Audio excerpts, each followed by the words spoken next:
All right then. Hello and welcome to a new episode of See You Next Time with myself, Ed One. And today, Backtrack Billy's too busy celebrating Everton's victory over the mighty Mansfield Town. Um, yeah, and of course we still have Seamus O'Deep's the luck ender, who's just woken up after crying himself to sleep after a defeat to the fishy people of Grimsby Town last night. I'm sure all of us watching will all get together and say a big "ah" for him, and none of us will snigger, of course, when we do it. Yeah, maybe. That's so. You had a good night last night, then? Now, the only silver lining in this dark cloud is I wasn't up watching the game. I was at least sleeping. Yeah, I was. I was. Oh God, I enjoyed that. Talk, And the thing talk about is, making your two talk about goals, making the right they choice. should have had a third one. It was disallowed for offside, but it came off a Man United player. So it could easily have been, if there'd been VAR in there, I think that'd have been allowed, because a Man United player paid it through, not a Grimsby player. So they should have had Yeah, three. And I'm your two pretty sure. goals, dodgy. Let's just say the referee was helping you, and you still frigging lost. Just- And those penalties, my God, they were so good. Except couldn't there was like two but like it was like, you're thinking, oh, come on, Grimsby, come on. I'm sure you would. No, just since you mentioned the penalty, just hit my head. Like I think, unironically, the best penalty taker in English football right now is probably Harry freaking Maguire. It's Top not pin. Matthias Cunha then. I'm being very genuine. Like unironically, it seems like every time he steps up, those penalties are unsavable, man. Like Mm. top pins and everything. Well, Mm, while we're on the subject of the penalties, though, what did you think of Sesko taking the last one? Is that a sign of weak mentality, or was it just everyone was happy to take one, so it didn't matter? yeah, like I don't know. It like on the face of it, you can say like, oh, this guy is a defender, this guy is a center Hmm. back, whatever. But most of them are very good penalty takers. Hmm. Like Bruno is the designated penalty taker for the club. Cunha and Mbumo have very good records in the I'm Premier League pretty last season. sure Cunha and Mbumu were the penalty takers for their previous clubs before they joined you. Yeah, I think that was the case. Like after Bruno missed the one against Fulham, people were like half of the fan base is clamoring for Mbumo to be the one next time, and then other Hmm. half is like Cunha. They have a great proven track record. Yeah. Like I said, freaking Maguire, probably the best penalty taker at the club. When you just look at the penalties he's taken recently, just top is excellent one. Dallo has usually been trusted with the penalties. Like we could argue that the guy should be taking the penalties earlier, but it's it's neither here nor there because like the guy we would probably say should be taking the one before only after him also converted. It wasn't like that. And the way you just structure the penalties, like it's neither here nor there. For me, it's not much of a point, unless someone was cowering after it was like we were behind or something. But no, nobody was. Yeah, Zirkzee, very good penalty taker actually Hmm. from the very I, limited I ones was I've just seen him asking play. because Gobby the Whore had said he was a coward for taking the last one, and I thought that's a bit harsh because, like, you've got a whole team of penalty. Pretty much every single one of your players is a decent penalty taker, as we saw. Only Cunha missed, and like I said, I'm sure he was the penalty taker at Wolves, and he had a good record there. I'm sure of it. That's how I picture him. You know what I mean? He scored a few. I seem to remember last season. Um, yeah, Actually, I think it's just a bit if harsh. it was an in-game one, if it was an in-game penalty, I would probably say like, oh, the guy. from whether the guy wanted to take or not or something. But it's a penalty shootout. Everybody gets a turn unless someone before you fucks up. Hmm. Yeah, it only matters. Yeah. You know, that could actually have been a high pressure penalty. I just don't think it matters. You put your best penalty takers. If he's not the best penalty taker, why would he be up, any earlier? It's it's always something people will talk about, whoever takes Mm. the last one. Then let's say if it was Cisco took the fifth or sixth one, and then Xerxes took the 10th one, people would have been saying the same thing about Xerxes. Exactly. I just think it's a bit of a non-entity of an argument, really. But I just thought put it out there, just so you know. Like you were talking about it, it's one sample size too small a thing. If it is again and again and again and it doesn't do too well, but come on, the guy has barely been through the door. Mhm. So the main question has to be Amorim, stick or twist. The answer that I will always come back to is everyone that wasn't signed before signed this window, everyone that was the club after the final against your Spurs was completed. I don't care if you get the support or not. It's everyone for me is tainted with the fact that they lost a freaking final to Spurs. So I will never defend anyone. I will never feel sorry for anyone if they were sacked, if they were left out of the squad, if they were forced out of the club, sold, loaned, whatever. Even with the bomb squad, you probably not probably you definitely know my opinions. I've shared it with you guys before as well. I have zero sympathy for anyone because everyone is a fucking loser. He Well, lost Rashford to screwed fucking having a Spurs. disaster at Barca, and he got dragged off. First game. No, it was like Barca were losing like 2 Yeah, nil. I think it was. two Still he 0 was on dragged the him pitch. off, and then won. Yeah. But it's everybody is tainted with the same mud for me. So Hmm. if they decide to go and sack him, fine, fair enough. If I'm being brutally honest, he has had a lot more credit than anyone else without actually earning it. I People saw a like to dump so much on Ten Hag. He's like mocked by everyone even now, but he has like twice the points Yeah. Well, that I saw Amorim has they were right now. talking about on the West Ham site about like because they're all obviously they've turned on Potter and won him out, but they were saying his win percentage is higher. His win ratio is higher than Amorim's by a significant margin as well. Like I think it's 24% But for Amorim and 28% for Potter, if I remember correctly. It's like, everyone says like I don't think there's a manager in the Premier League with a decent few games, not someone with a 1 or 2 game like interim, but hmm, if if they have a decent like 20, 30, 50 games, then I don't think there's anyone with worse win rate for than Amorim because at the end of last season he was tied with someone hmm. random guy at relegated promoted team that eventually got relegated, and now 2 games in this still zero, so the numbers only gone down. Is it the system? Because I think his system just isn't working. Maybe if we had if you had the complete sea change of place, but I'm just not sure that system is right is a title winning system in the Premier League because it's too physical and it leaves it too open in the midfield. Yeah, it is a bit too demanding, it seems. Maybe like it was, maybe it's not completely suited for the Premier League, but also Hmm. it's. I was gonna say the players aren't suited for it, but after 25, 30 games, the manager should show some kind of understanding of his squad as well. Hmm. It's 6 to 1, half a dozen to the others. No, the players should be adjusting to the manager, but the manager should also have Yeah, some semblance of he like should be tweaking it by now to fit the players he's got. You've got to. You've got. It doesn't matter how much you think your system is the system.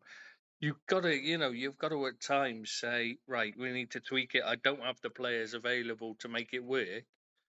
I'll need to adjust just slightly. You don't need to change it much, just a slight tweak. But he won't even do that. And what's his obsession with the substituting centre backs? Doesn't matter what game you watch. Why does he always change two of the centre backs? I mean, that you're trying to get a partnership settled, settled defence in. You don't take off the centre backs. They're the one position you don't need to reduce. You don't need to change because they're the position on the or the outfield players. They're the ones who do the least amount of distance. Cover the least amount of distance. So they shouldn't need changing of all the players. What is his obsession with that? just don't understand it. Is there like some logic behind it? Okay, you're trying to get messing with your Arteta hair.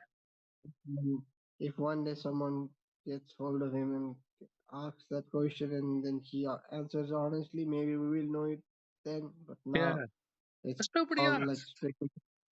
it's it's it is kind of it's very weird actually because nobody that plays a three back system like this is not he is not the first guy to play a 3-4-3. He will not be the first guy to play a 3-4-3. He's not the first guy who wants like players to be more 1v1 physical demanding everything. He won't be the last, but I don't know what exactly is the difference with his system and say a Conte system with a 3-4-3. Conte's much more defensive minded. There, and he goes with he has a much more. So there's a lot less space for the midfield to cover because they're deeper. So whereas, they're leaving massive gaps because they're having to try because in the Amorim system, he expects them to get forward as well as cover back. Whereas Conte didn't care if they didn't go anywhere forward, as long as they stayed in front, covered the defence. That's what that's what they were there for. To allow the back three to, because obviously the two wide ones, they'll shift out left and right to cover behind the wing backs. He just expected the two midfielders to be able to drop in there and cover the space left in there. That's what they would, that's their main job for him. Whereas Amrim's their main job is to get, he seems to want them to get forward at every opportunity. Just leaves you wide open at the back. What I've like usually you like it's pretty open with you guys with anyone who chooses to watch this. I watch this, but you watch it. It's pretty. I've been pretty honest that I don't always watch United. Sometimes out of superstition. Like last night, even if someone had said they'd pay me to watch us, I wasn't gonna watch us because we didn't win when I last watched us. Sadly, we lost. Maybe if I had watched, we wouldn't have lost. I fully understand. But what I've noticed, like no, it's what I've noticed is like there are two things that I have noticed. I don't know whether they are correct or not. It's really up to everyone else's analysis skills as well, like how they see things. But two things I've noticed when we are trying to defend, when we're off the ball under Amorim is the defense is always tries to be very wide.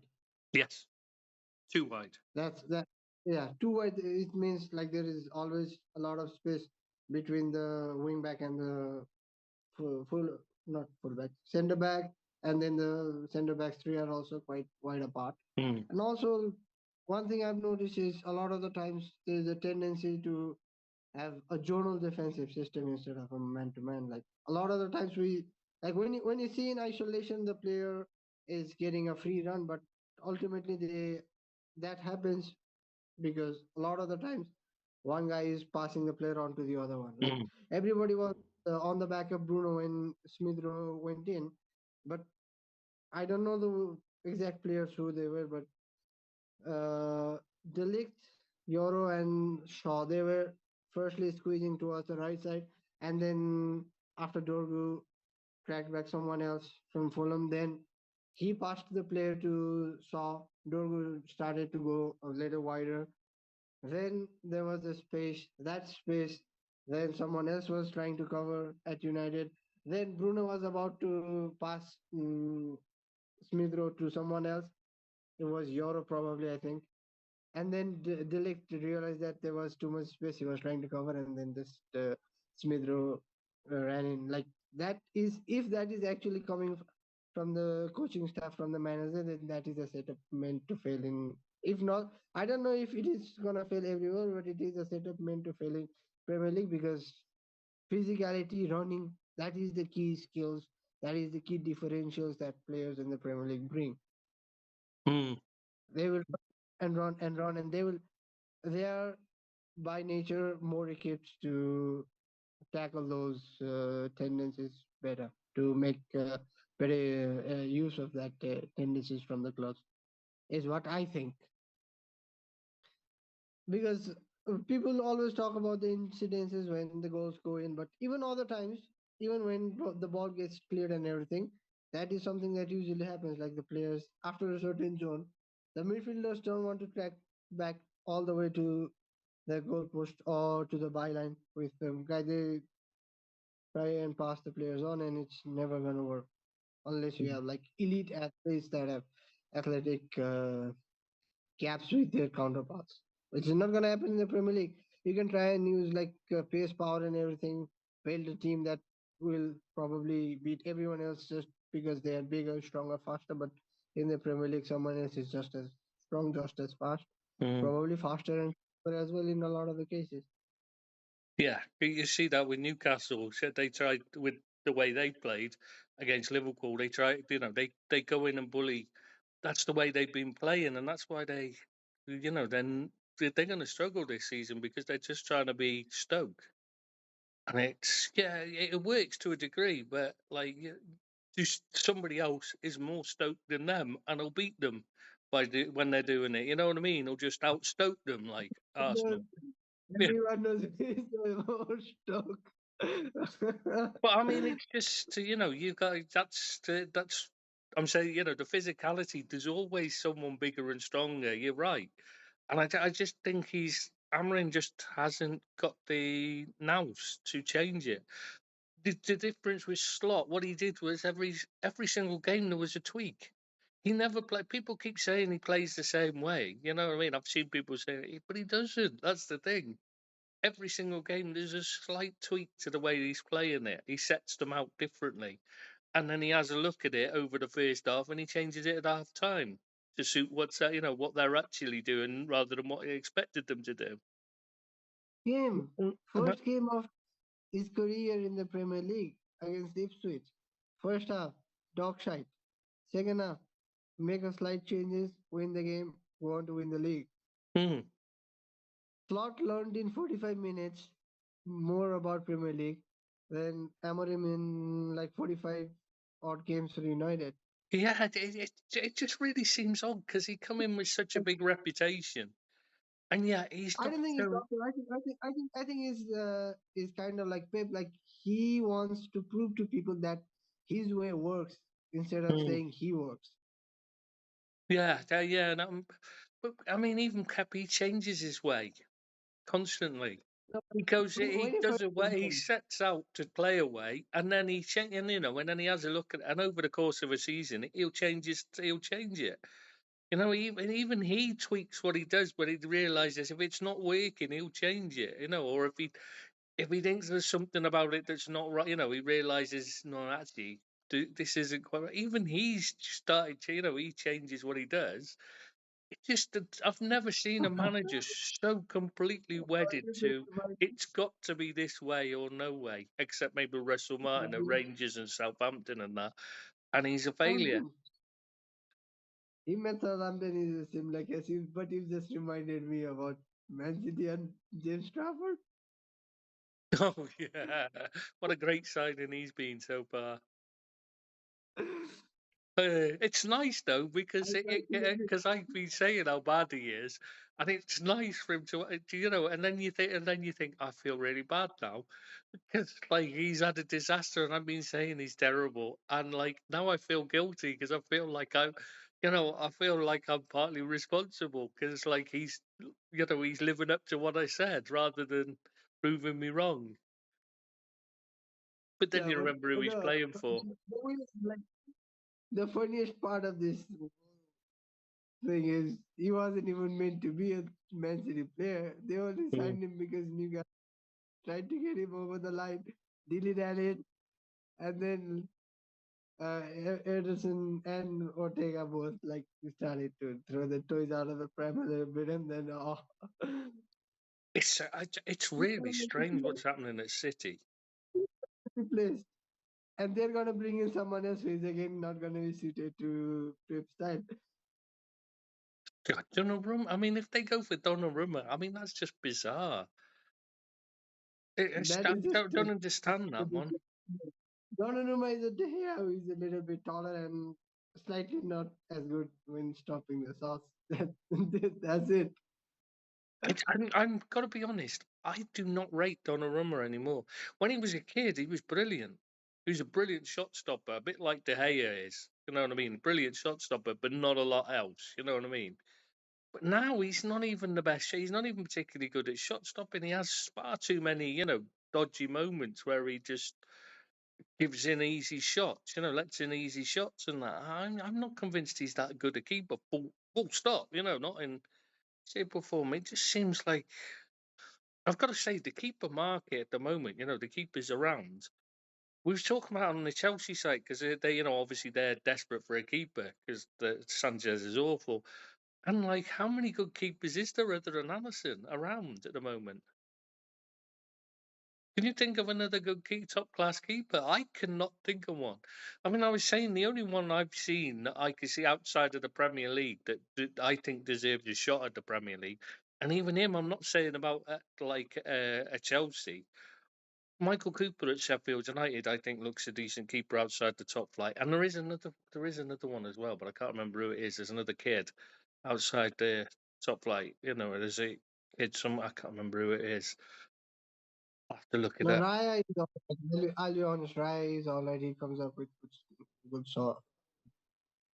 He's good saves. He's a good keeper, but he's not a top class keeper, is he?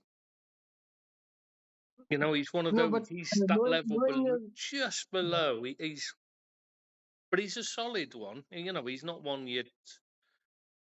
Yeah, he's probably the next best. I would say after Allison, probably right now.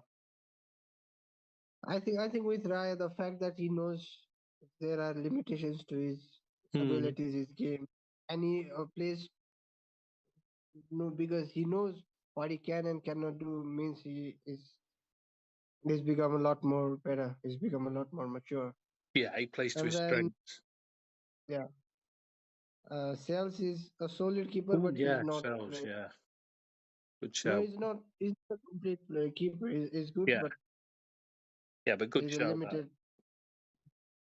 Uh, and you're not as big of a fan as I am, but actually Kelleher probably makes a top 5 list from the Premier League. I think that says more about how bad the Premier League goalkeepers are than he makes top five, to be honest, rather than that. I just don't think he's that great. I haven't watched him a lot. He's too prone to ricks.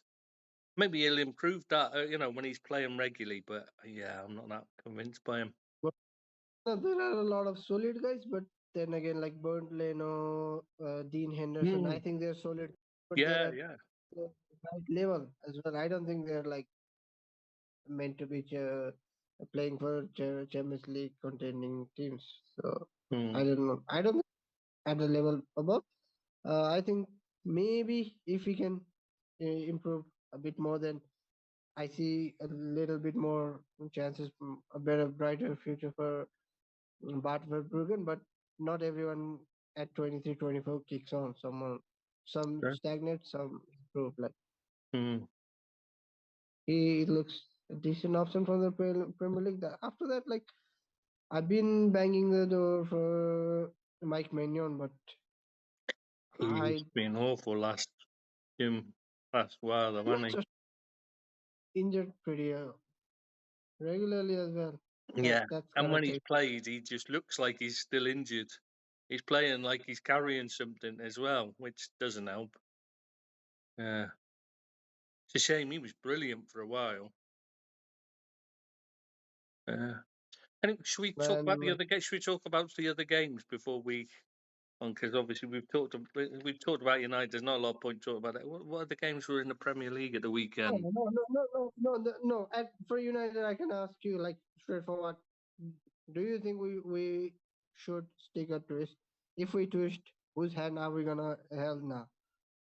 As a Liverpool fan, I desperately No, want no, you not to as keep a hold of Liverpool him. fan, as a football As fan. a neutral, and I'm saying, or like if I was looking at it as in like I was working at United and I had to make the decision. Oh, 10 minutes left. Jeez, quick. Yeah, if I was making a decision and it was me to make the decision, I'd say get rid of him.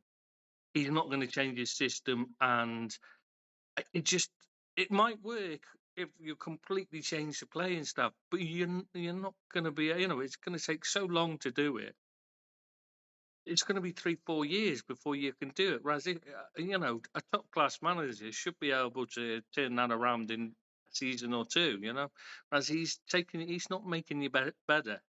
You see, there's moments where you can see flashes of what he's trying to do, but that's all it is. And it should by now you should be starting to see what he's trying to do. Even if you lose games, you should still be able to see the build up play and that. And you just can't. You just see flashes of moments of good play. It's just not enough.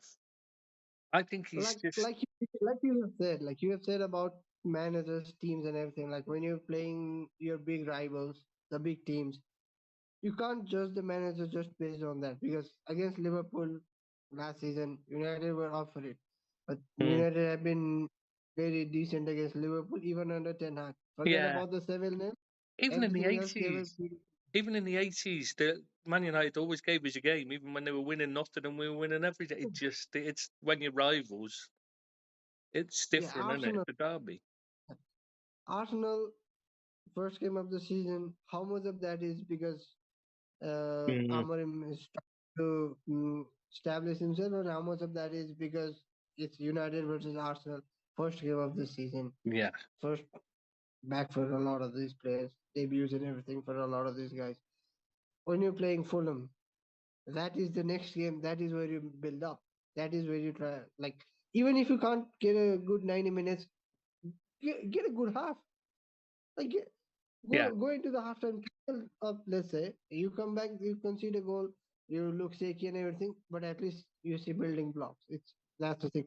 But who do we now make the proposal to? That's the question. It's easy saying get rid, but it's hard to say who do you want to get in.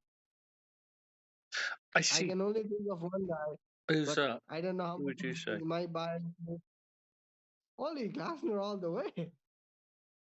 Glasner, yeah, that's a good shout. It's a good sound because not only is he a Premier League proven, but he's also proven that this desired system actually can work to a degree. Mm. Yeah, And no, I think that's a good shout. That. it has been slept on by a lot of the people, but Crystal Palace are on a hell of an unbeaten run right now Mm. from the Yeah, last season. because they were awful In at the all start of last season, weren't they? And then competitions, they've like climbed up. I don't know how many unbeaten now after the season has started. They were unbeaten for like nine Isn't it? games in the last season, including the FA Cup semi and final, Yeah, and then Community Shield they won, and then the two games they've been unbeaten. It's draws, a lot of the draws, but still. He is a guy that probably needs a lot less of an upheaval of the squad yeah. than No, that's why I think it's Nico. good because he plays the back After three, that, I cannot etc. think of anyone. Yeah, I cannot think Mm. about anyone else after.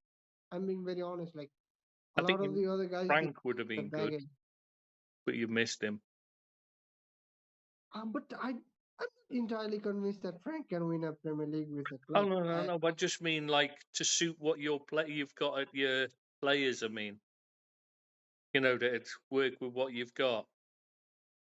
Yeah, you've not got many options. I think Glasner's probably the best option. I think you're right there. I think that's the best shout. I But was thinking the people like thing is, Roger nobody talks Schmidt, about it. things like that. But I think you better stick him with someone like Glasner, Now young. you cannot go and get someone from the Portuguese league now because you're Mm, going against going at someone who didn't do as well as Amorim, and that is again going to be another challenge for the guy to yeah, come. He will be behind 1 foot now if it is Robert Schmidt. I absolutely love the guy. I've loved the guy from 2014 when he was at Bayer Mm. Leverkusen with the Charlotte on Chikorito team. But the challenges, the pressure, and everything, it's It's and massive at can United. we again like can we again afford another 3-4 months of a manager not being able to stick to wins on the trot? I Mm. highly doubt it's the more we've gone on, it's become more of a poison chalice than it was. I think after Glasner, there's like the no, the choices are it's almost pretty Not really. non-existent for me. Yeah, I think you've got. I mean, there really isn't anybody else. I mean, he's not ideal, but he's definitely a step up by the looks of it. Yeah, I Yeah, mean, Glasner. there isn't anyone But ideal around, is there? There's not anyone. and one thing I always think people don't look at it at all, and something that probably I am the only guy that gives any value to it. But with Thomas Frank, he basically had a like non-existent cup run for Brentford in that many years. Mm. So he was that is also a kind of a limitation, being able to juggle multiple games in a week. Yeah, that's He's true. never. That's true. He's proven he can win trophies with Crystal Palace. I mean, what more can you ask from a manager to win a trophy for Crystal Palace? That was their first trophy. That's that's something special, especially as they weren't exactly giving him money.